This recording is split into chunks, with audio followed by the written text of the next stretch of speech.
Hello everyone, welcome back to our channel Billion Education where we aim to reach and teach billion population. So guys, स्वागत है आपका हमारे channel पे। अब ये टॉपिक हम लोग खत्म करने जा रहे हैं, टूवर्ड्स एंड है लेकिन लगेगा लेक्चर तो भी। So medieval period of India is one of the numerous conquest. Conquest मतलब क्या होता है? जहाँ पे अटैक करके कहीं पे नई टेरिटरी हम लोग ऑक्यूपाई करते हैं।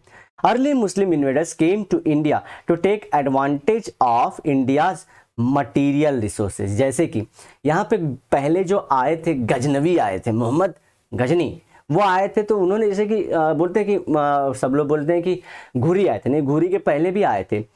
ये इंडिया को लूटने आते थे और इंडिया की जो एकदम रिसोर्स थी खतरनाक वाली, वो लेने आते थे। चाहे वो मटेरियल जैसे कि आपका लोहा, सोना, चांदी हो, या फिर जो अशरफिया तो बाद में आई, जो हमारे टेम्पल्स थे, वो लोग पहले टैक्स कलेक्शन के सेंटर से पैसा वहाँ पे बहुत डोनेट होता था। राजा वहीं पे पैसा रखता था, प्रीस्ट वहीं पे रखता था, उन्हें लूटने के तरीके से आते थे। ड्यूरिंग द दिल्ली सल्तनत, इनके बाद दिल्ली सल्तनत आए, society experience a synthesis of Indian and Islamic culture. दोनों का मर्ज पाया। सबसे अच्छी बात थी दिल्ली सल्तनत और मुगल्स की कि वो इंडिया में आए और इंडिया में रहना चाहते थे। ठीक है। Thus, the Indo-Islamic architecture, use of mechanical technology and use of Hindi Urdu language. Hindi Urdu language guys मालूम है कहाँ से आई है? हिंदुस्तानी लैंग्वेज से। जी हाँ, was seen. Aamir Khusro, one of the greatest singer and poet. Aamir Khusro, इनका जब नाम गाते हैं सब लोग गाने, तो खुसरो का नाम लेके गाते हैं, तो वो आमिर खुसरो हैं। ये who lived in 13th century was from used a form of Hindustani which is called Hindavi. ध्यान रखिए, ऐसा कुछ हिंदुस्तान नाम से लेना नहीं, लैंग्वेज है। ठीक है। अब जो हम लोग यूज करते हैं गाइस ना, वो कौन सी है? देवनागरी है स्क्रिप्ट, याद रखिए। हिंदुस्तानी लैंग्वेज से आए हिंदी। एक बता दूं क्या आप लोग को? चलिए, हिंदुस्तानी लैंग्वेज से हिंदी आई और उर्दू आई, और उर्दू में ज़्यादा इन्फ्लुएंस था हमारे अरबिक और पर्शियन का। एक सेकंड, ये पेज खुल जाएगा जैसे ही आप लोगों को बता दूंगा। और उसी तरह से ये हिंदुस्तानी है। हिंदुस्तानी लैंग्वेज दो भाग में बट गया आज करंट डे में। उर्दू स्पीकिंग है ऑडियंस और हिंदी स्पीकिंग ऑडियंस है। हिंदी हिंदी का, उर्दू का ज़्यादा इन्फ्लुएंस अरबिक लैंग्वेज से आता है, जो सऊदी अरेबिया और कंट्री में बोली जाती है, और थोड़ा सा पर्शियन भी है। ये दोनों अलग अलग भाषाएं। हिंदी का ज्यादा इन्फ्लुएंस आता है संस्कृत से, और हिंदुस्तानी का खुद बहुत सारा पार्ट संस्कृत से। और सारी चीजें जो मैच खाते हैं, तमिल, ये सब एक दूसरे के पैरेलल थे। संस्कृत, और आप लोग को पता होना चाहिए, संस्कृत बोलना चाहिए, मुझे संस्कृत क्यों बोल रहा हूँ। संस्कृत और तमिल, ये दोनों वर्ड्स कॉमन यूज करते हैं लेकिन दोनों अलग अलग हैं, ये बात ध्यान रखना है।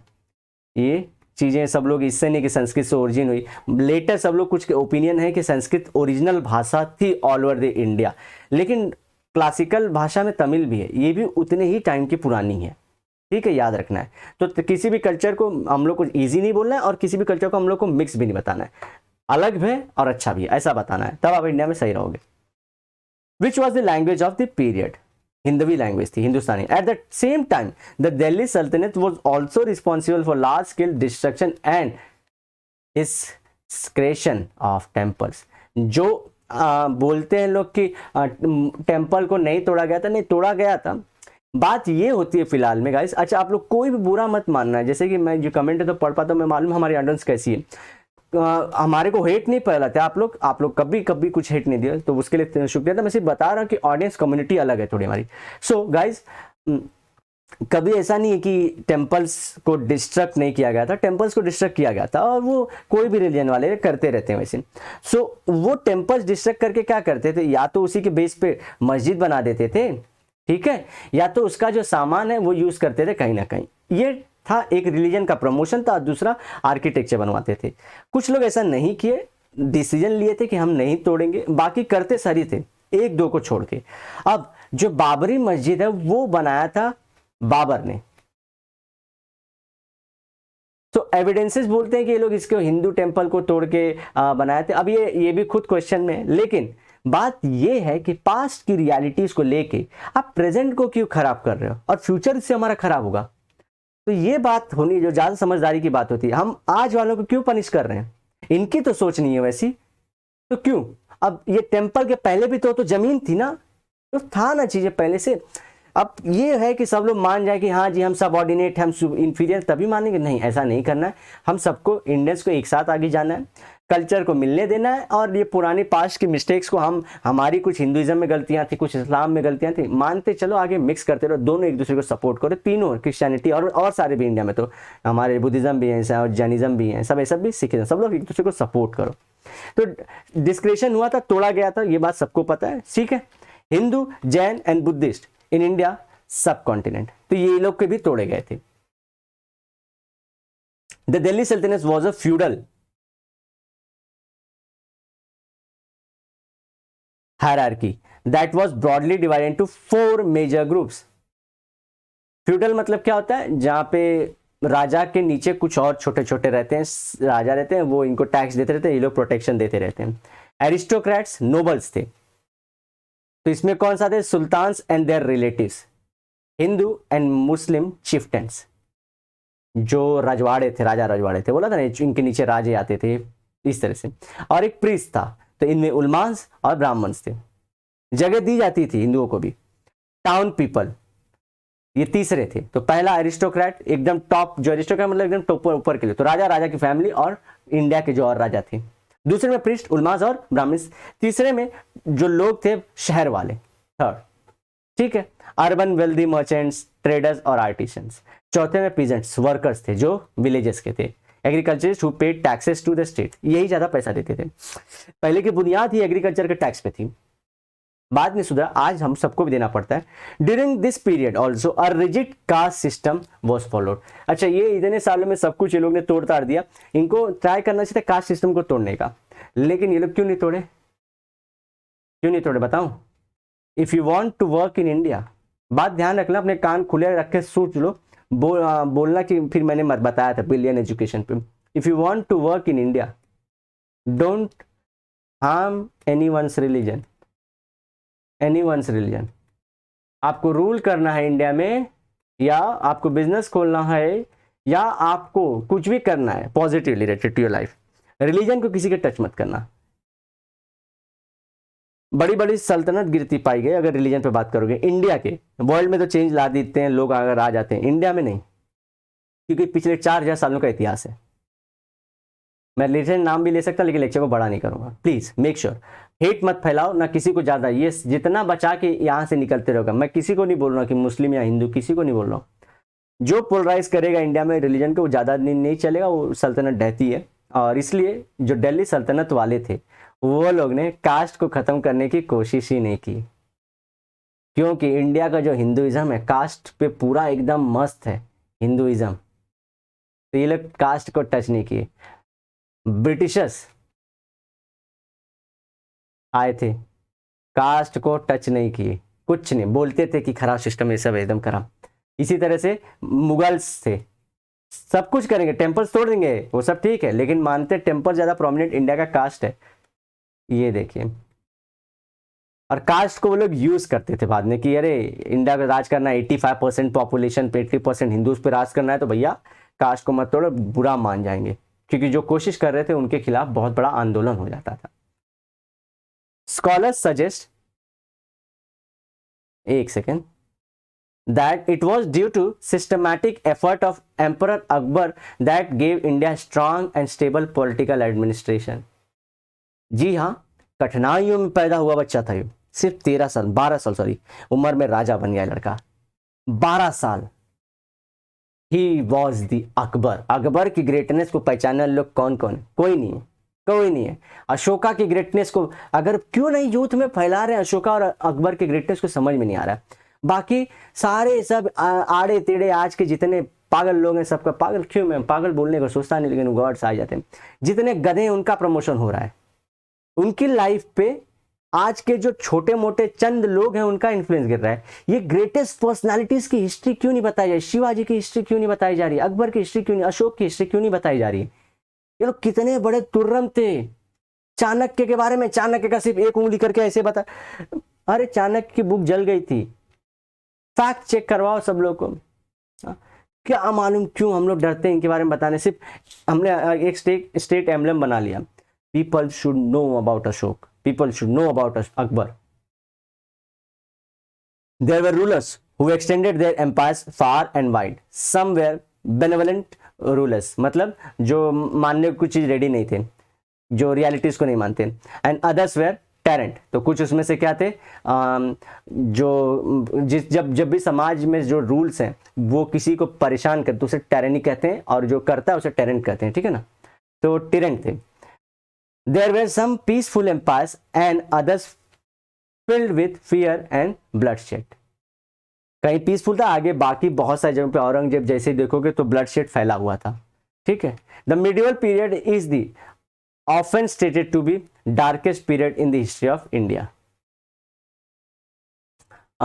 किसी भी रिलीजन को नहीं लेना गाइस, कोई भी हर्ट नहीं होना है कि कोई इसमें हुआ या हिंदुइज्म में हुआ या बुद्धिज्म। दिक्कत ये लोग लड़ाई बहुत कर रहे थे, दे वर फाइटिंग वेरी मच, क्योंकि इनको एम्पायर अपना बनाना था। जस्ट न्यू रिलीजन एंटर किया था, क्योंकि 700 के 800 इसमें आया थे लोग, 8 AD में आए थे, तो इनको जस्ट न्यू रिलीजन स्टैब्लिश करना था कैसे भी, तो इसमें लिए लोग लड़ाई कर रहे थे। और लड़ाई करने से समाज का नुकसान हो रहा था, सोसाइटी का। इसलिए जब भी सोसाइटी का नुकसान होगा तो उसे बहुत ज़्यादा अच्छा नहीं माना जाएगा। जैसे कि हमारे 75 साल आज़ादी के बाद सोसाइटी बहुत स्टेबल नहीं, इसलिए हम लोग ज़्यादा अच्छा नहीं बोलते, हम लोग हमेशा चिड़े रहते हैं पॉलिटिशियन सिस्टम पे या इस पे, ठीक है।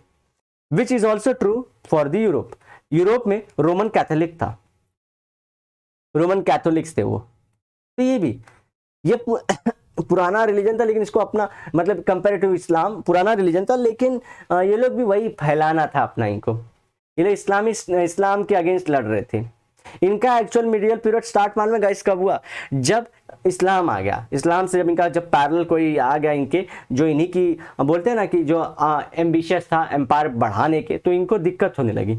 अदरवाइज ये लोग सब जगह ऑक्यूपाई करते थे, इनके अंदर भी लड़ाई मार सब आना। अदरवाइज यूरोप की ग्रीक की जो हिस्ट्री है, ग्रीक जो हिस्ट्री है वो बहुत बेस्ट है। तो वन ऑफ द फाइनेस्ट जो आप लोगों को थिंकर्स मिलते हैं, एरिस्टोटल, सोक्रेट्स, ये सब उसी टाइम के, ग्रीक जब अपने पीक पे चल रहे तब के हैं। बीच वालों का आपका नाम भी नहीं सुनोगे आप। However, as sociologists, it is necessary for us to understand that through this there emerged changes that transformed Indian society. तो चेंजेस हुए थे ना, पॉजिटिव और नेगेटिव, और हमेशा चेंज परमानेंट होता है, इसलिए बोलते हैं इसे। वो क्या है गाइस ना, मेरी स्क्रीन बहुत लंबे है आज, तो वर्ड्स मुझे क्लियरली नहीं, तो सॉरी, माफी चाहता हूँ कि पिछले 1-2 लेक्चर से वो हो रहा है, अदरवाइज मैं मेंटेन करूंगा, कोशिश करूंगा, सॉरी। चलिए मैं मेंटेन करता हूँ। Performing arts, architecture, sculptures flourished alongside internal and foreign trade. Internal मतलब अपने से महाराष्ट्र, कर्नाटक, ये इंटरनल ट्रेड। एक्सटर्नल मतलब बाहर यूरोप में, तो ये सब भी हो रहा था। कॉमर्स भी, ट्रेड और कॉमर्स में आप लोगों को फर्क पता रहना चाहिए। लोग मिस यूज कर लेते हैं कॉमर्स और ट्रेड को, ऐसा नहीं है, लेकिन आप लोग कमेंट करिए फिर से। The establishment of Din Ilahi by Akbar was a new religion based on ethical rationalism. ये जो दीन इलाही था, इसने सभी धर्मों के आप लोग को मालूम होना चाहिए कि खानकाज में बैठ के, खानका पढ़े ना हम लोग, वहाँ पे अकबर बैठ के ना सभी रिलीजन के लोगों को बुलाते थे। कई बार तो ब्रिटिश लोग अपने ना क्रिश्चियनिटी को लेके जाते थे कि क्रिश्चियनिटी इंडिया में स्प्रेड हो गया। नो हेट टू एनीवन, लेकिन होना चाहिए जो रिलीजन, क्या तो जो भी सोसाइटी के भले की वही चीज़ होनी चाहिए, तो लेके गए थे। तो उनको लगता था अकबर मान गया है, और Akbar just was interested to know about some other religion. तो अकबर के रहते ये लोग कुछ नहीं किया, जहांगीर फिर आए तो कुछ नहीं कर पाए, शाहजहां में थोड़े थोड़े तो ये लोग घुस गए, औरंगजेब के रहते कुछ नहीं। जब ये लोग असली घुसे, जब औरंगजेब मरा, और उसके बाद बहादुर शाह, आलम शाह, ऐसे जब लोग आए, फारूक सियाज, ऐसे लोग जब आने लगे, तो उनको चांस मिला कि ये तो गधे हैं। इसलिए किंग सिस्टम खराब था कि एक आदमी के पीछे पूरी सिस्टम चल रही थी। तो ये सभी धर्मों से मिला के, वो जो उनका एक कोशिश है कि सभी धर्मों के अच्छे गुण को मिला के हम लोग एक नई चीज बनाएंगे। तो गाइस, जैसे कि आपको मालूम है, ये पेन है, ये अच्छी भी हो सकती है, खराब भी हो सकती है। अगर मैं किसी के पीठ में इसको मार दूं तो ये मार डालेगा किसी को, या तो इससे लिखूं तो ये आपको पढ़ाई दे सकता है। इसी तरह से धर्म कोई भी अच्छा खराब नहीं होता है, कुछ भी लिख दूं। जैसे मैं लिख दूं चोरी करना अच्छा है, क्या है, खराब है कि अच्छा है, क्या इसमें से क्या निकाले? चोरी करना अच्छा है ना। अगर अमीर कमाते जा रहा है तो आप चोरी करके लाइए, गरीब बांट दीजिए, रॉबिनहुड, इजी। तो वो डिपेंड करता है सोसाइटी पीसफुल रहनी चाहती कि नहीं। रिलीजन, इनकी कोशिश सही थी, इनको लगा कि रिलीजन एक मोटा मोटा तरीका है जिससे करूंगा, कुछ हुआ नहीं, दिन लाइफ फेमस नहीं हुआ। Towards the 19th century, there emerged a widening gap between liberals and orthodox group. 19th century मतलब 1801 से लेके 1899। ये भारत की अब आ रहे हैं धीरे धीरे गाइस, हम लोग हमारे नेहरू चाचा के ओर आ रहे हैं हम लोग। सॉरी थोड़ा एक्साइटमेंट में आ गया, लेकिन उनकी तरफ बढ़ रहे हैं हम लोग। तो आप लोग जो कॉलोनियल वाला बोल रहे थे, करेंगे जिन्हें करेंगे। मुझे भी कभी कभी डर लगता है कि चैप्टर बड़ा होता है गाइस, एक्सप्लेनेशन इतना चाहिए, तभी तो सारी चीजें लिंक की हो रही है। खानकाज बोलूं तो खानकाज तुरंत समझना चाहिए, जहां पे बड़े बड़े लीडर से बड़ा बड़ा राजा मिलते थे, जो थिंकर्स थे उनसे मिलते थे। ये लेक्चर रहता है जो मैं अपनी एक्साइटमेंट रोक नहीं पाता हूँ, क्योंकि मैं पिछले 1-2 लेक्चर में बहुत ज्यादा जंपिंग जैक बन गया था मैं। चलिए, there emerge a widening gap between liberals, liberal जो खुली सोच के होते हैं, हर एक चीज को प्रमोट करते हैं। ऑर्थोडॉक्स मतलब पुरानी सोच वाले, ठीक है, फ्रॉम वेरियस फेथ्स, हर एक फेथ में, हिंदुइज्म, इस्लाम, क्रिश्चियनिटी, सिखिज्म, हर जगह दिस। अच्छा गाइस, ये मत सोचिए कि सिखिज्म बुद्धिज्म में खराब एलिमेंट नहीं है, सब में है, थोड़े एलिमेंट खराब है, सबकी बात है। यहाँ जो बोलते हैं, हम लोग बोलते हैं कि कुरान हो गया, फिर इस तरह हमारा सिखिज्म या जैनिज्म, सब लोग पीस की बात करते हैं। What matters is like society wants to live peacefully और नॉट, ये ज्यादा बड़ा एजेंडा होना चाहिए। रिलीजन और नेशनलिज्म, इनको बोला जाता है कि 2 अफीम दिए गए सोसाइटी को मिडिवल इंडिया द्वारा। अफीम, अफीम क्या होता है, उसके नशे को सूंघ लो फिर आपको कुछ पता नहीं रहता है, उसके नशे में दूध जा। तो उस टाइम की पब्लिक को पोपट बनाने के लिए 2 चीज का यूज किया गया था, रिलीजन और नेशनलिज्म, देश प्रेम बता दो। और रियलिटी में पब्लिक का भला नहीं हो रहा था, और इसी अफीम से बाहर निकले थे भगत सिंह। दैट्स वाई भगत सिंह की अगर किताब पढ़ लेंगे सब लोग, जो उन्होंने जेल में लिखी थी, one of the finest book that he wrote against zamindari and all the system, अच्छी बुक थी। सिर्फ उतनी एज में लड़के जो उतना था हमसे, मेरे से कम एज के थे वो, और उन्होंने वो बुक प्रोड्यूस कर दी थी। तो इसलिए भगत सिंह का ज्यादा आता है। तो वो ओपन ना, यूथ थे ना, तो यूथ की जैसा ही बात करेगा ना, वो जवानी ही क्या जिसमें आपने अपनी आक्रोश नहीं दिखाई, ठीक है, तो वो रहेगा। तो उन्होंने अपनी बुक में वही गर्मी मेंटेन की है। चलिए, polarization is hardly surprising as it seems to be recurring pattern among all religious groups even in the 21st century। देखिए देखिए देखिए देखिए देखिए देखिए, कुछ बच्चे बोलेंगे तुम अपनी बात धीरे धीरे करते हो, मैं इसी की तरफ ला रहा था ना, इसी की तरफ ला रहा था। एक्चुअली कोई बच्चा बोलता ही नहीं, मैं अपने मन से ऐसे ही वाकया बना लेता हूँ, कोई नहीं बोलता, कुछ बेचारे लोग, अच्छे लोग आप लोग, ठीक है। तो 21st सेंचुरी, आज के भारत की बात कर रहे हैं, आज भी सेम चीज हो रहा है। जो मैं एक वर्ड बोल रहा हूँ गाइस, फोर्स, मैं बहुत अपने को कंट्रोल करके कि कुछ गलत ना निकले, लेकिन सोसाइटी पीसफुल रहना चाहती है कि नहीं? सोसाइटी का पार्ट कौन है? मैं चाहता हूँ हम लोग सब लोग ठीक से रहें, ज्यादा ना, जैसे कोई भी चीज पे मेरे से डिबेट कर लो, पॉपुलेशन पे बोलो आप लोग, या चीज पे बोलो, और बहुत अच्छी सोच का नहीं कि एकदम खुले सोच के हम लोग यार एकदम रूहानी चीज, ऐसा नहीं हो रहा है। झगड़े होंगे, लेकिन उसका नेचर कम करना है। चलिए, मिलते हैं नेक्स्ट सेक्शन में, till then bye bye, have a great and nice day, sayonara. लेकिन वादे के साथ मिलूंगा दोबारा, अर्बनाइजेशन करके खत्म, फिर हम लोग भूल जाएंगे कॉलोनियल पीरियड में, उनकी भी देखेंगे वो भी कैसे बर्बादी की, और आज हम लोग कर रहे हैं।